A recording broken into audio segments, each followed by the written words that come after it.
If we can say names like Kachuk, we can also say names like Peslarova, Shapovalova, Mrazova, etc. The Women's World Championships underway in Czechia, and 4 teams remain undefeated. Let's talk about it on today's episode of the Women's Hockey Report. This is the Women's Hockey Report, presented by Locked On NHL. Your weekly look at the world of women's hockey.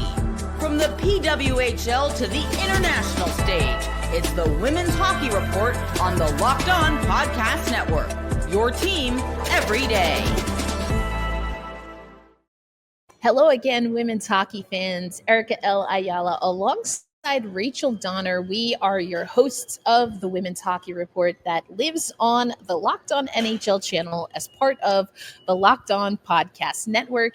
And we are here to talk Women's World Championships. But as always, Rachel, we'll do our little tap in and a vibe check. How you doing today?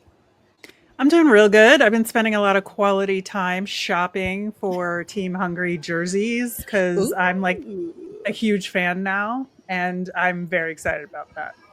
I love that for you. I got to double dip today. I've obviously we're talking hockey right now, but also earlier I was with the WNBPA. That's the Players Association for the WNBA players. Had a great conversation. I got to moderate a panel. So I'm just feeling the women's sports empowerment today. Those days are always good days. So I love that.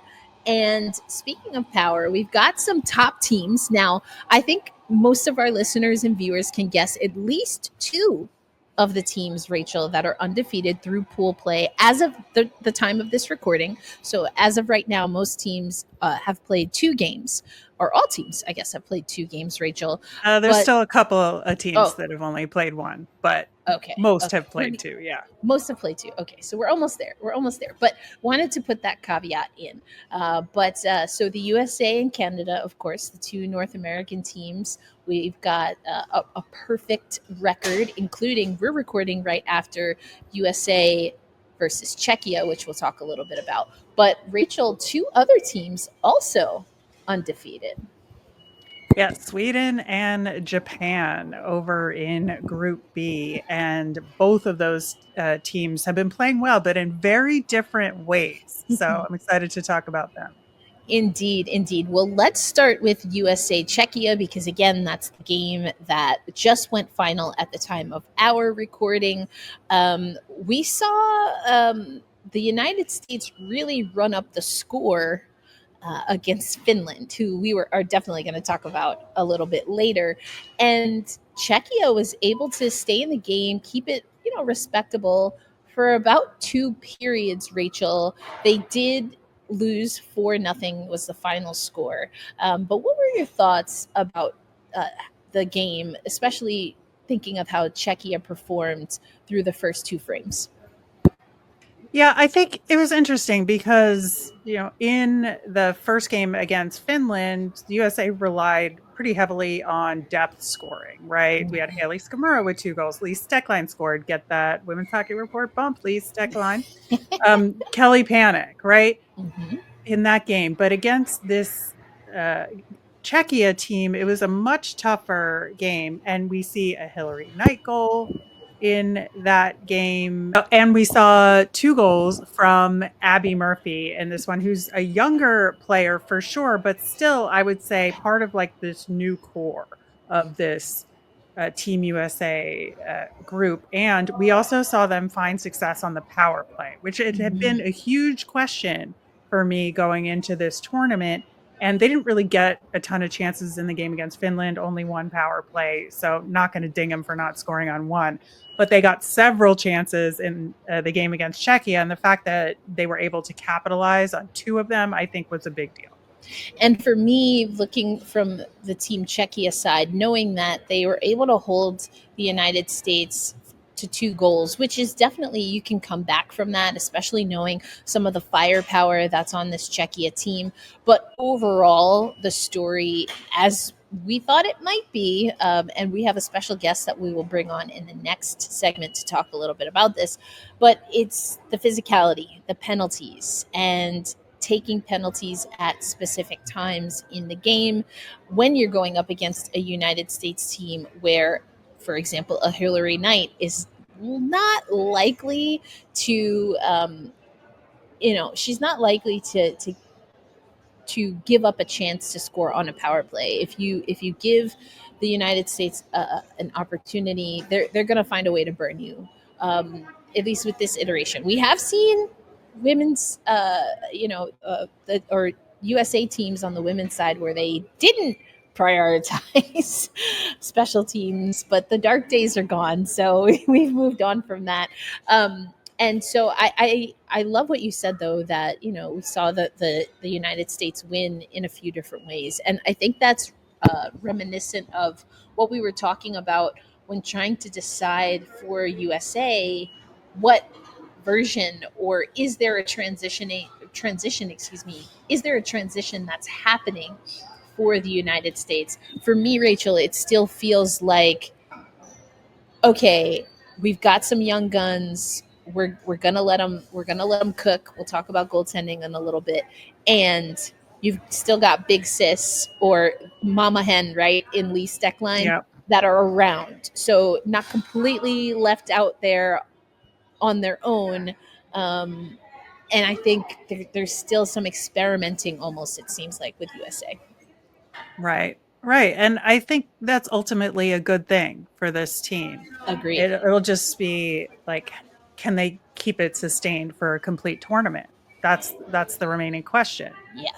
Yes. And you have the Lee Stecklines, the Kendall Coyne-Schofields. I thought Kendall had such a great physical game. She really matched what Czechia was bringing. And because of her size, honestly, I think that threw Czechia off a little bit at times. She just uses her body so well. You have, of course, Hillary Knight. That's just going to be net front presence. So is it reasonable, Rachel, to ask those players to kind of quote unquote step back? Like, I don't know that you really need to do that.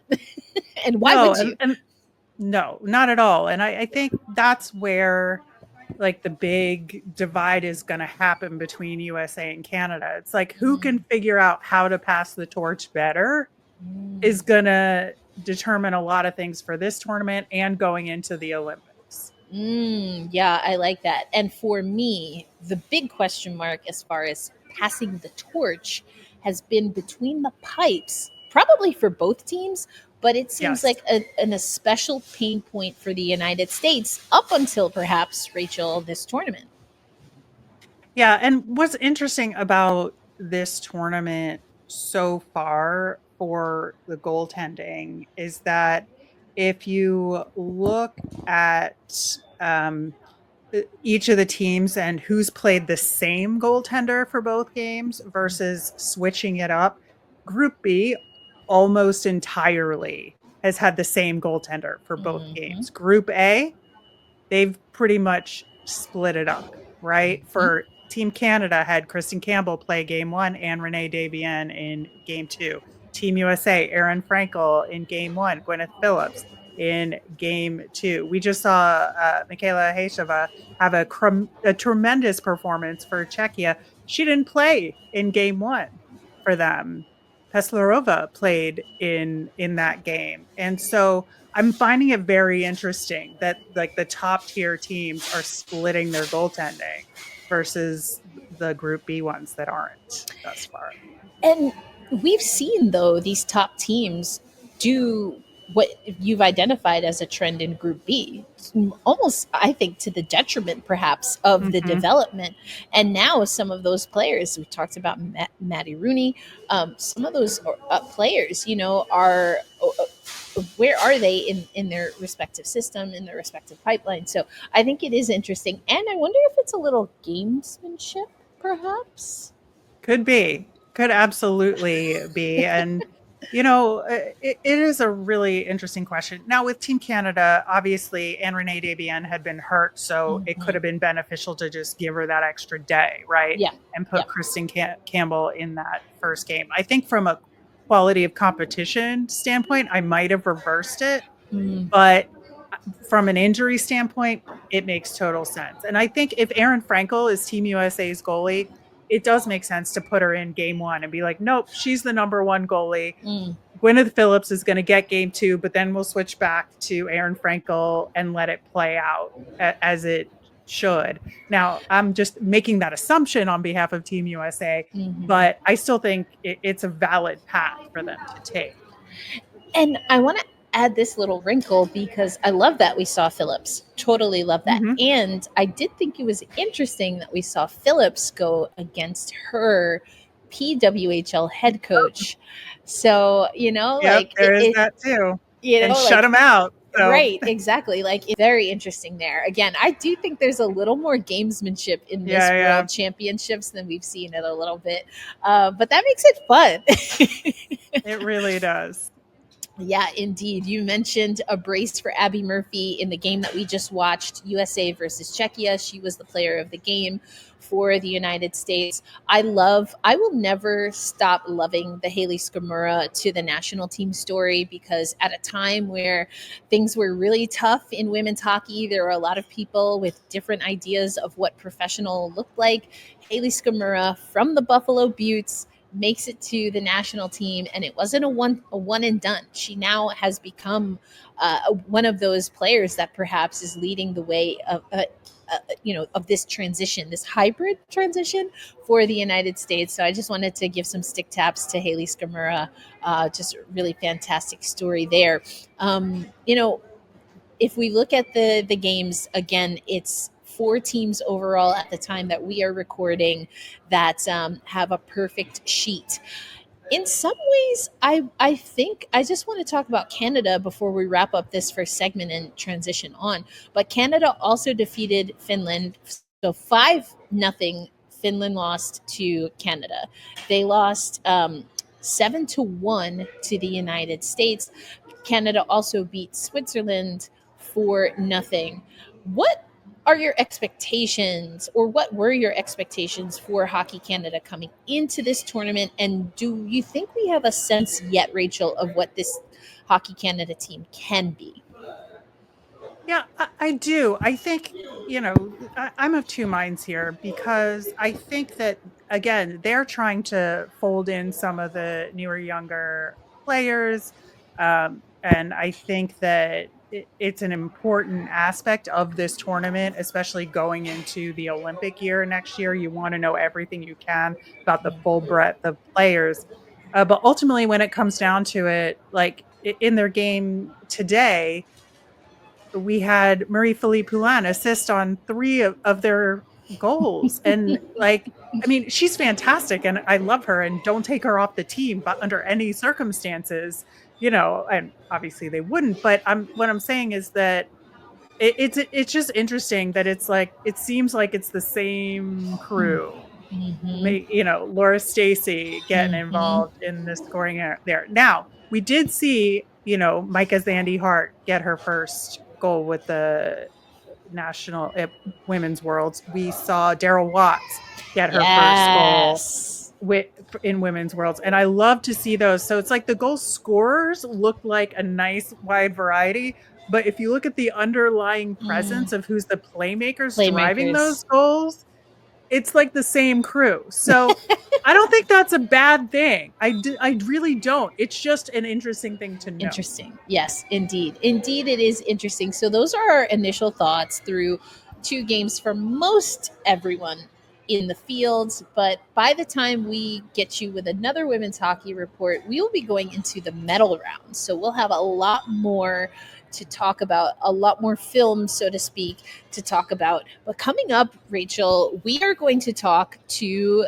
the Women's Hockey Report. And I know you're like, I thought I was listening to the Women's Hockey Report. Well, did you know that there is a Czech Women's Hockey Report run by Preston Huntington, and his wife, and another contributor are on boots on the ground, Rachel, for Women's World Championships in Czechia.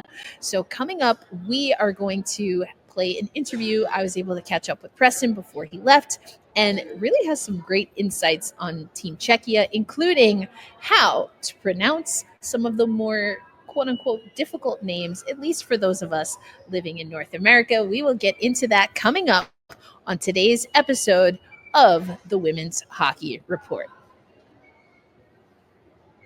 Today's episode of the Women's Hockey Report brought to you by our friends at FanDuel. Now listen, we know that this is the time of the year that we are crowning champions, whether it's NCAA basketball, we've got men's Frozen Four wrapping up, and also we know that the NBA is headed to playoffs as well as the NHL.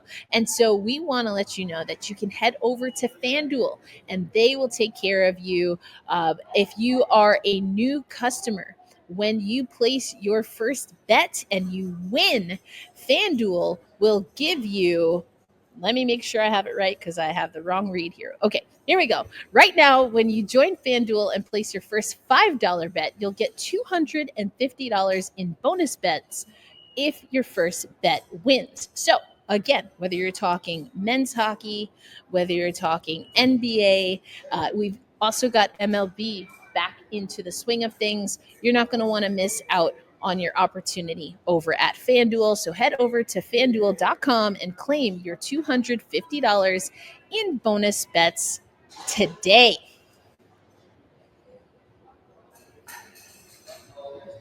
And thanks as always for making the Women's Hockey Report part of your weekly listening. And as promised, we're going to take you over to our interview with Preston Huntington, who heads up the Czech Women's Hockey Report. You're not going to want to miss this interview. We have the full interview up with Preston as a separate video, but here of a snippet, including who Preston thinks will medal at the 2025 Women's Worlds. Thank you so much for joining us while you're getting ready to head over to Czechia for the 2025 Women's World Championships. Team Czechia will, of course, be hosting. But before we get into all of that, and yes, fans, those who know my women's hockey coverage, we will have Preston help us with name pronunciations. We're going to go through that a little bit later on this discussion. But first, Preston, I like to kind of ask all of our guests to just start with how they fell in love with what they do. So for you, what has this journey been to get to a point where you are covering not just women's hockey, but Czech women's hockey? Take us through the story. Yeah, no, great question. I definitely get a lot of questions about why an American on the East Coast is so interested in Czech women's hockey. Honestly, Czech Women's Hockey Report was born out of a gap. I realized that no one was covering these world-class athletes in English and giving them the attention that they deserved. This whole thing started last year at the 2024 Women's World Championships in Utica, New York. It was my first time attending the World Championships. I was there with my wife and one of my best friends, Dan, and we got so inspired by the quality of the play and the accessibility of the athletes and the fans. I had always had a lifelong affinity for the Czech Republic. I am not Czech by background or by nature, but when I was a kid, I did a school project on the country when I was in high school, and it kind of started this lifelong obsession with the Czech history and culture and its people. And I've been a hockey player my whole life. I still coach. I'm a goaltending coach here in Northern Virginia, DC. I obsessively watch hockey. And I figured, why not start a platform where I can combine these two passions that I have? And, I think as well, seeing and following the women's game over the last couple of years, I've realized that, I have a unique opportunity to do something that isn't just about stats. It's about stories and analysis and spotlighting these athletes. It's a way to bring these athletes from overseas into more of the global conversation, right? Instead of just focusing on some of the star athletes that we all know and love here in North America, right? Because they've earned it, right? They've put in the hard work and they deserve to be household names.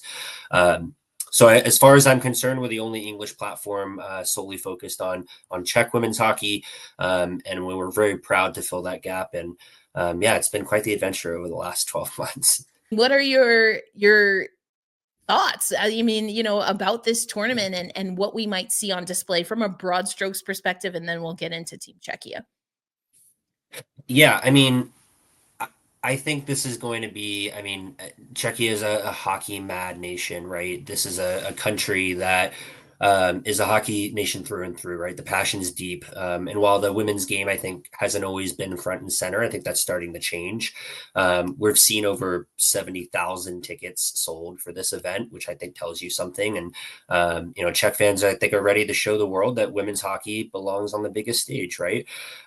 This is more than just about, I think, the sport itself. I think this is a statement from a European nation that wants to see itself as a country that's on the rise internationally in the game, that wants to perennially, challenge the duopoly, I think, of Canada and the United States. So this is a chance for young girls across a hockey mad nation to see themselves in these players. And I think it's a really unique opportunity. And I think, the host city as well, I think people are going to fall in love with it. It's in the heart of the historical land of Bohemia. It's a beautiful town. It's got a rich hockey history itself. And I think hosting the World Championship here is kind of symbolic in a way. I think it's going to bring the game back to its heartland of the country. And it's going to be a phenomenal couple of weeks.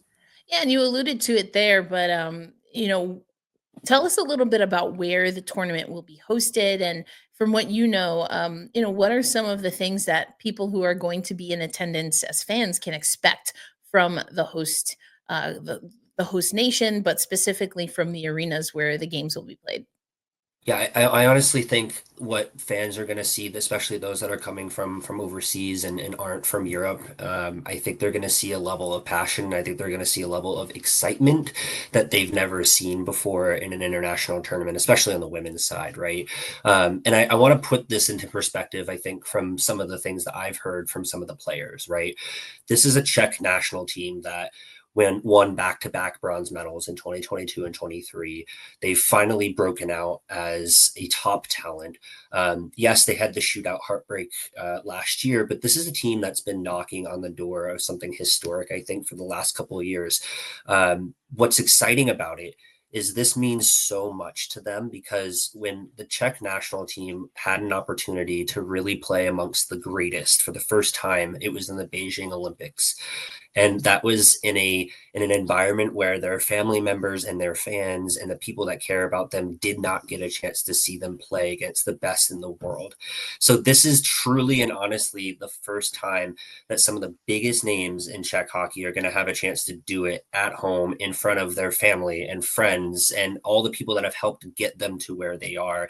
And that aspect alone, I think, is going to bring such a unique atmosphere to this event. I really do think it's going to be loud and proud. This is a team that I think they've been cautious. I think head coach Carla McLeod and the team managers have been cautiously optimistic that they're going to have their players at full strength. And so I think they've been in a way setting themselves up for a strong return on the ice. And I think their schedule favors them as well. I think, they've got a first game against Switzerland, which I think, of course will be a tough matchup, but I think it's a good way to start the tournament and get them eased in. So we've already talked about in passing. Well, obviously we talked about Mrazova. You also mentioned Lashkova, who again has been injured for quite some time. And you also mentioned Denisa Kryshova, who's a name that I want to stay here for a minute, but I really want to stick with Denisa because her name has been controversial doesn't seem right, but it has certainly been. We've seen a lot of versions of how to pronounce Denisa's name. So Preston, I'm going to put you on the main screen right now. Look straight into the camera and tell women's hockey fans how we pronounce this name. Well, first, let me caveat this by saying that Czech is not my native language. It is not, in my opinion, pronounced Shishova, as we have seen in a couple of different outlets. But it is more of a rolled R with a Z sound in that second letter, right? So it's Kryzhova. But I do think that when you're learning these names, right, we want to tie this with respect, right? I think learning athletes' names from foreign countries, I think, is really the first step to showing these athletes that the respect that they deserve, right? If we can say names like Kachuk, we can also say names like Peslarova, Shapovalova, Mrazova, etc. But it is difficult to say. I think for most athletes, giving it an effort is enough to make them feel respected. Many people have said in the past Kryzhova, instead of trying to pronounce the hard R. But it is a difficult name. I do think that in this day and age, accessibility is important. Are there some players on this roster that you think, if fans like their game, that they should keep an eye on? But there's a couple, right? You've got a name that a lot of people have heard, and I think we're waiting to see her really, really take hold at the international level, and that's Adela Shapovalova. She's 18 years old. She just finished top 5 in the SDHL in Sweden in scoring. She has superstar potential, athlete to watch at these games. You've also got a really unique storyline in Kristina Kaltunkova, or Kalti, as she's known. She is Colgate's all-time leading scorer in the NCAA. She's one of the best pure goal scorers I've ever seen at that level. There's been talks in the past about, I think, some disagreements that have happened with her and former coaches or whatever the case may be. I know she spent a lot of time focusing on herself and her career, and now she's found herself in this squad with a team that I think can really help propel her and for her to propel this team to new heights. Another young player that I think will be really interesting, I don't know how many minutes she'll get, but is Barbara Juržičková. She is coming off an amazing season in the Finnish league. She is a young player that I think, again, can really contribute in terms of depth scoring and potentially bring some energy and youthful energy to the team. All right, and round it out. Who takes the last spot on the podium? I think it's us. I think we're going to do it. I think the Czechs are going to take it. I don't see anything getting in their way of doing the fan service and coming away with a medal. So, Rachel, it was so great to catch up with Preston. We were able to meet him in Raleigh, and I think, he had some great insights on Team Czechia. Appreciate the help with the pronunciations. And I mean, I just have to ask you, I'm with Preston with gold, silver, and bronze. He's going United States, Canada, and then, of course, Czechia to round out the podium. So I agreed with him in that interview. Rachel, I'm going to ask you before we move on to our next segment, who do you think hits the podium at the 2025 World Championships?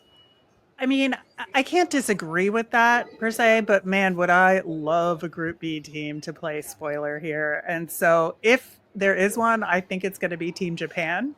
And I would love, love, love to see that. Indeed. And on that note, we have a little bit of housekeeping that we have to do, but we're going to play some hot or not. And let's just say Japan made the cut for sure. That's coming up on today's episode of the Women's Hockey Report.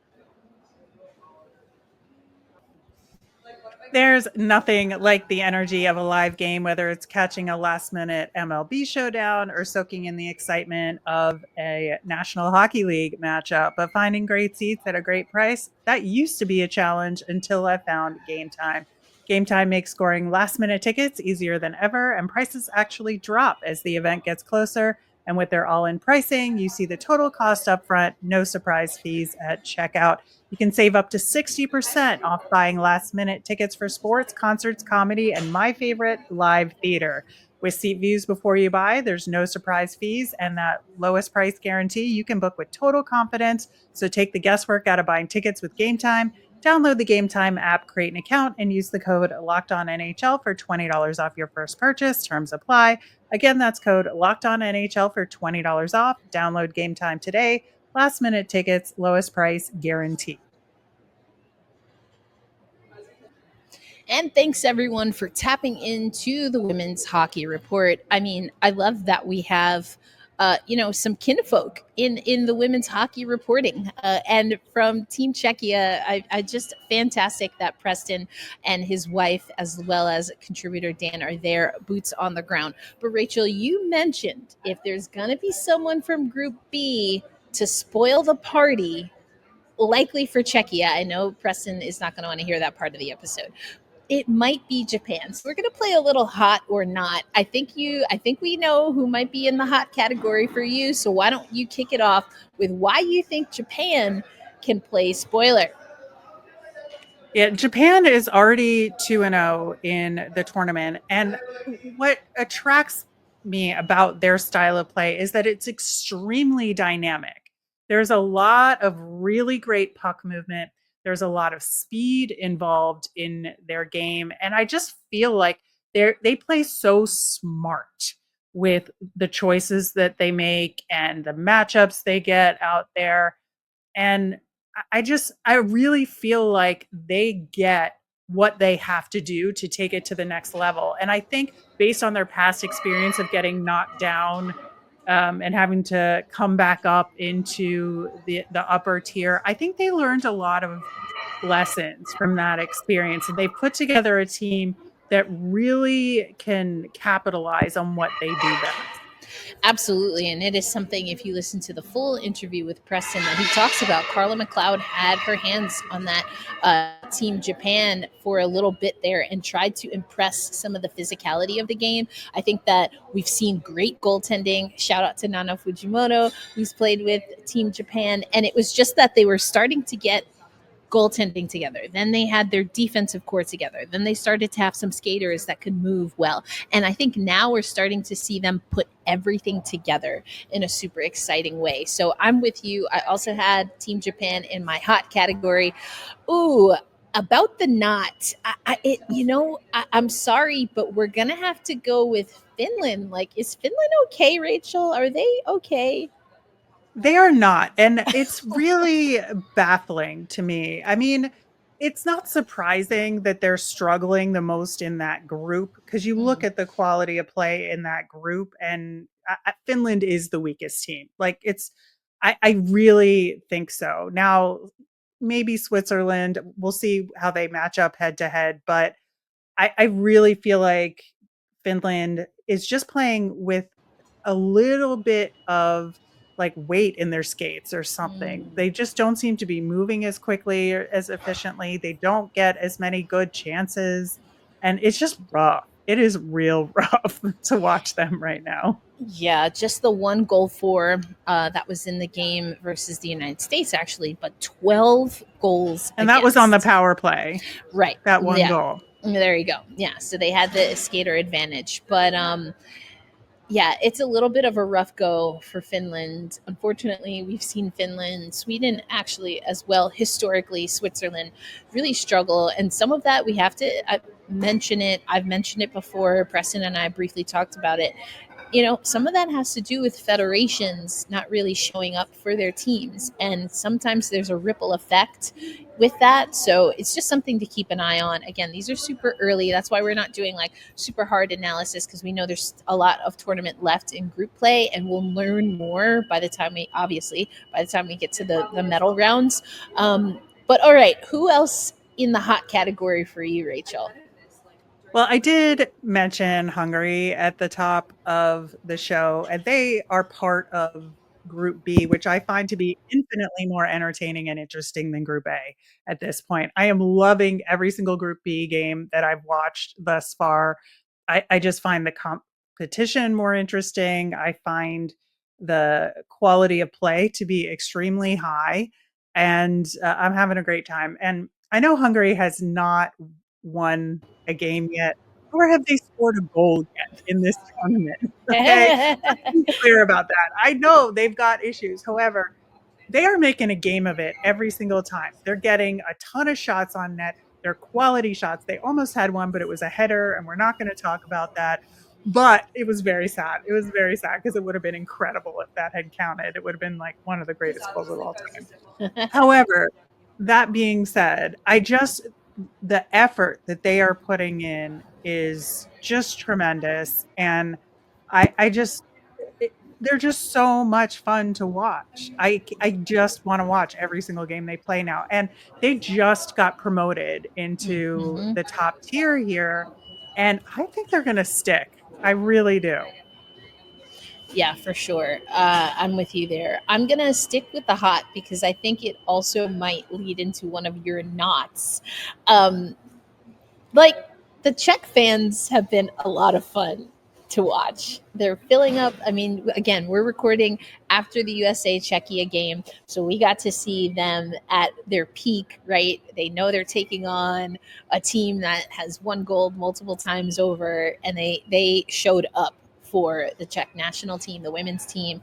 Love to see it. I thought the energy was great.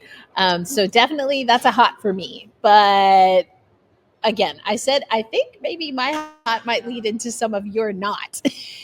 Yeah. So I actually have like a hot and not outfit edition here because hot for me is the USA player of the game sauna robe. I think that's incredible. They gave it to Lee Steckline in game one.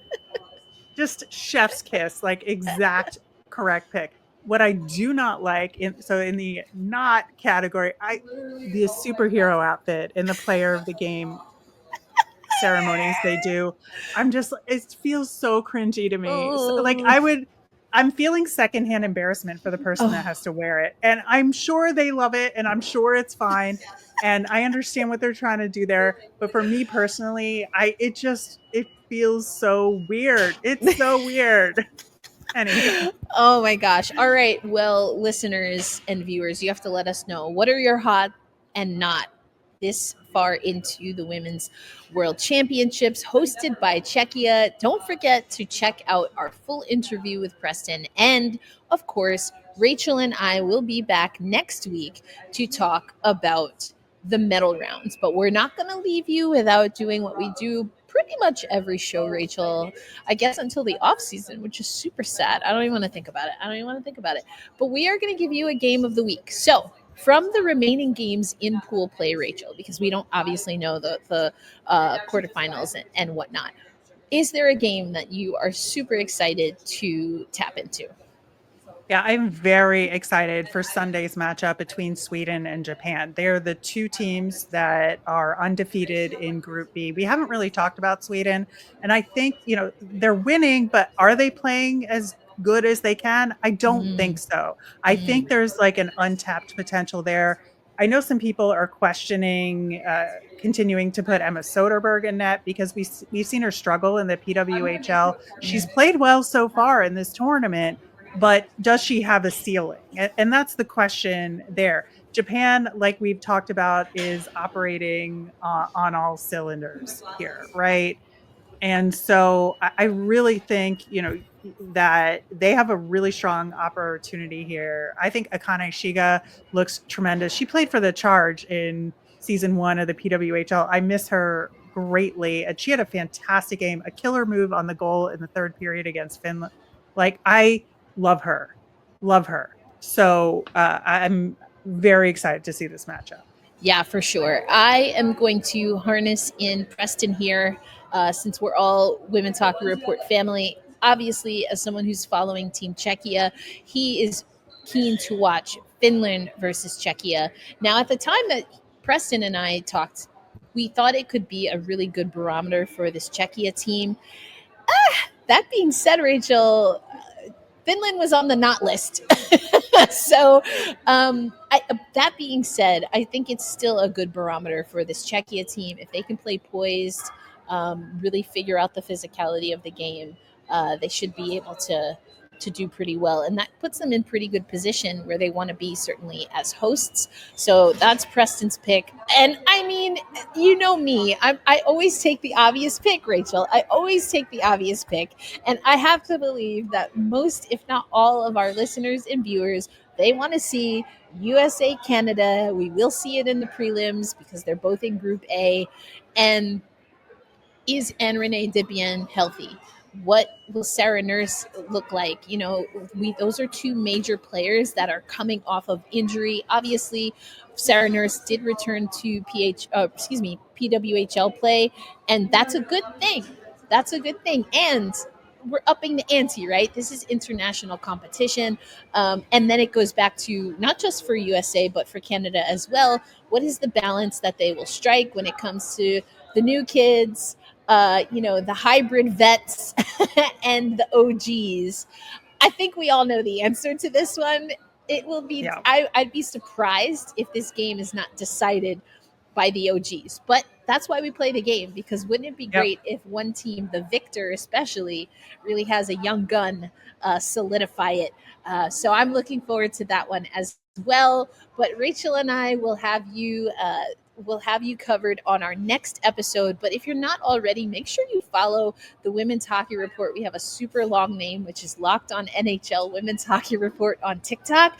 And we will have clips and cuts from not just the interview with Preston, but other things that we were able to collect from players in Raleigh who are in this tournament. So for Rachel Donner, Erica L. Ayala here, and thank you for listening to the Women's Hockey Report. And since you're already on the NHL channel, make sure you tap into something new that we've got here, the Locked On NHL Game Night Show.